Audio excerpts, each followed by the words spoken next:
শুধু পায়ের কারুকার্যে নয়, মাঠের বাইরে ফ্যাশন ও চুলের স্টাইল দিয়ে আলোচনায় থাকেন নেইমার জুনিয়র।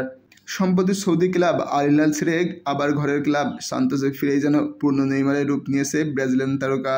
নতুন হেয়ারস্টাইল যেমন নজর কেড়েছে, তেমনি পায়ের জাদু ফিরে পেয়েছেন তিনি। সান্তোসের হয়ে জোড়া গোল করে আলোচনা ছড়িয়েছেন নেইমার জুনিয়র।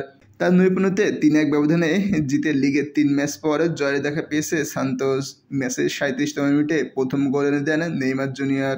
দ্বিতীয়ার্ধে সান্তোসকে বেশ চাপে ফেলেছিল প্রতিপক্ষ দলটি, তবে ৮০তম মিনিটে পেনাল্টি থেকে নিজের দ্বিতীয় গোল করে জয়ের পথটা নিশ্চিত করেন নেইমার। আর গোল না হওয়ায় ৩-১ ব্যবধানে শেষ হয় ম্যাচ।